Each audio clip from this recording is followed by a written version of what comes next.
Welcome to our awareness course about industrial hygiene. Whether you know it or not, industrial hygiene is keeping you safe at work. In this course, you'll learn what it is and how it applies to you.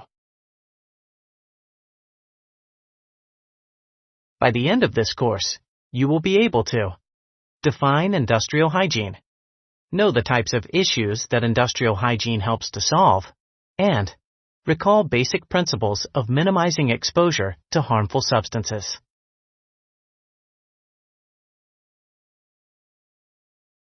What do you think industrial hygiene is? It's okay if you aren't sure. We'll explain the answer.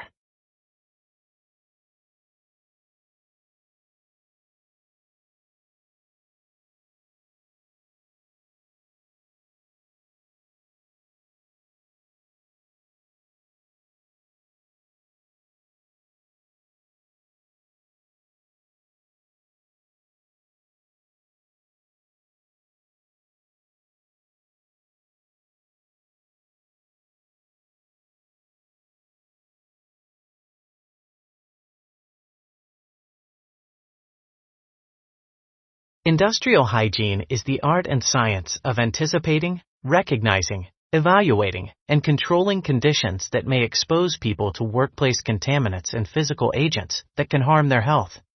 Depending on the context, when you hear people at work talk about industrial hygiene, they may be referring to a specialized health and safety professional. Some businesses may include industrial hygiene in the job description of their managers, or they may hire contractors for this purpose. Industrial hygiene is also a focus area within your employer's occupational health and safety program. So, regardless of job titles or job descriptions or the words we use, the principles of industrial hygiene are part of your employer's program and part of your job. What industries do you think use industrial hygiene? It's okay if you aren't sure.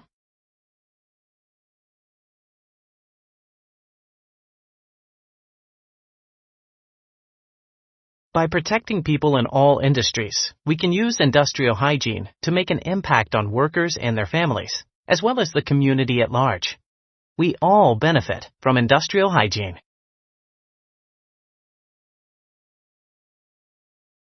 What are the contaminants in workplaces that can harm people's health? Air contaminants, such as pollution, vapors, or particles, can make it hard to breathe or can contribute to illnesses such as emphysema or lung cancer. Chemical hazards can cause skin irritation, burns, or poisoning. Almost every product we use, including cleaning products and pesticides, contains chemicals. Even dirt contains chemicals such as silica, lead, and heavy metals. Biological agents can cause infection and disease. For example, people can get sick from exposure to blood, mold, and sewage. Physical hazards, such as noise, temperature, or radiation, can damage our organs or senses.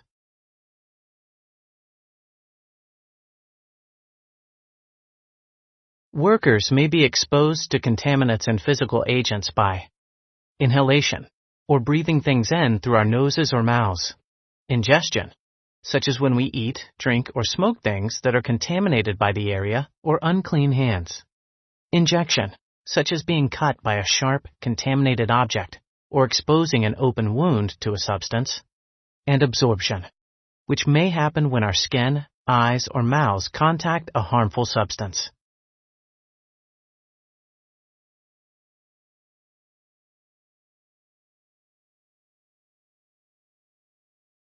The health effects of an exposure may be acute or immediate, or they could be chronic or long-term.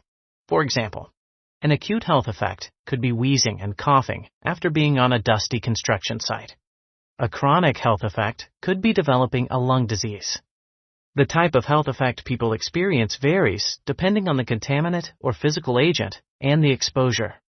For example, a single intense exposure could cause both immediate and long-term health conditions. Some exposures must happen over time before cumulative health effects become apparent.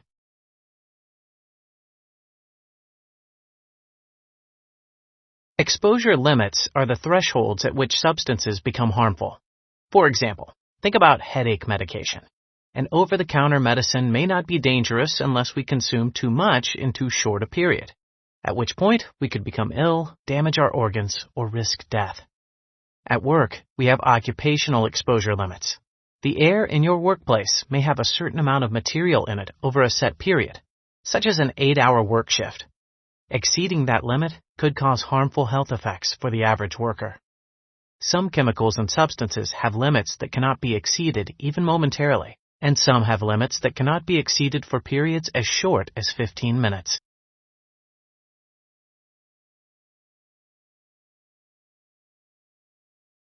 Do you think this statement is true or false? It's okay if you aren't sure. We'll explain the answer. The limit at which an exposure will cause harmful health effects is the same for all people.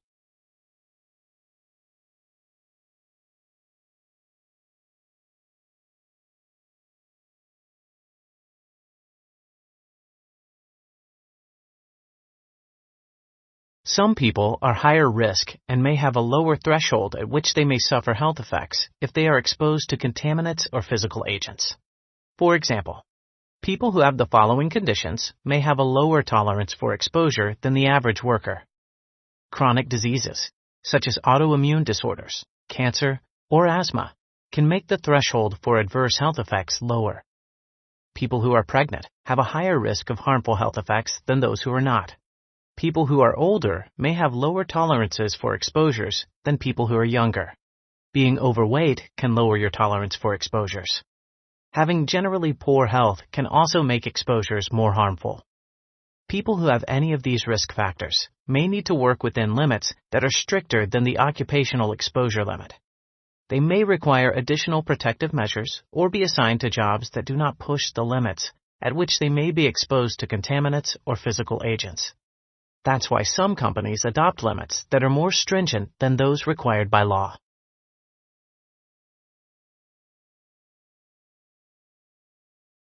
As you can imagine, it can be difficult to monitor the presence of contaminants or physical agents that are difficult to sense or that are invisible, such as radiation.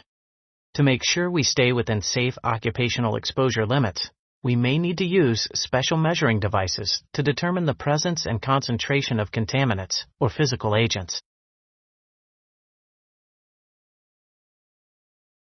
To keep exposures below the safety limits, we can apply the principle of industrial hygiene to a hierarchy of control. The best ways to prevent exposures, in order of effectiveness, are to eliminate them by redesigning the process, substitute safer processes or products, provide engineering controls at the hazard source, reduce exposure through administration, and use personal protective equipment for added protection. Hazards can be eliminated by redesigning the process. Let's think about a construction site. A potential exposure to physical contaminants might be doing demolition work on materials that contain silica, lead, or asbestos. The construction company may hire a specialized contractor to perform the removal in a safe way.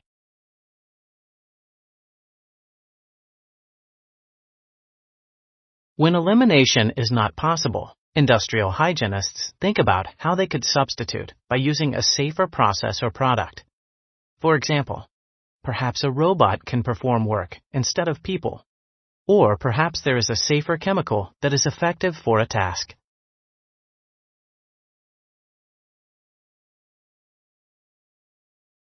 The next method is to provide engineering controls at the source of a hazard to prevent exposure.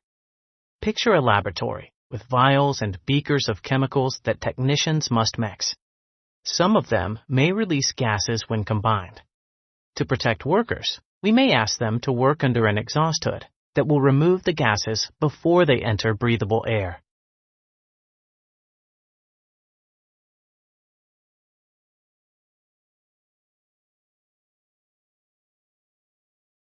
Administrative control is a method by which we can develop or change the way we assign, schedule, or perform jobs to reduce the chance of exposure. For example, imagine people working on an outdoor construction project on an extremely hot day.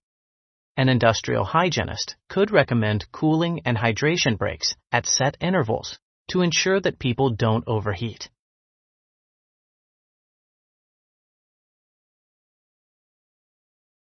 The last method we use to control exposures is personal protective equipment, or PPE, such as gloves, hearing protection, and safety glasses. These improve upon the protection of the other controls and provide a last line of defense if other controls fail. Picture a doctor's office where nurses and doctors may have to vaccinate people or collect blood or urine samples. Medical personnel wear gloves so that bodily fluids don't touch their skin.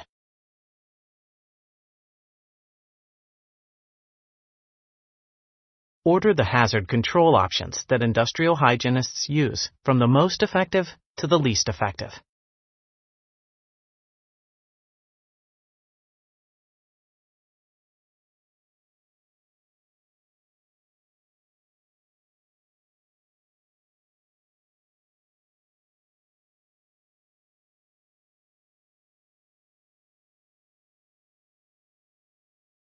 Any industrial hygienist will tell you that no system is perfect. The best way to keep people safe and healthy is to use a combination of hazard controls. Let's think about a car repair shop. They have an isolated area dedicated to paintwork. That protects others in the shop who are not painting from vapors. But what about the painters? The shop installs ventilation to reduce chemicals in the air. However, chemicals are still above the occupational exposure limit in the area. The shop schedules shifts so that people are in the painting area for limited amounts of time. However, the paint is still a health hazard. So, the shop requires personal protective equipment that reduces the exposure to a safe level. Here, we can see that the goal is to make sure there are as many controls between a worker and exposure as possible. If one control fails, we want more in place that have the potential to stop or limit exposure and protect worker health.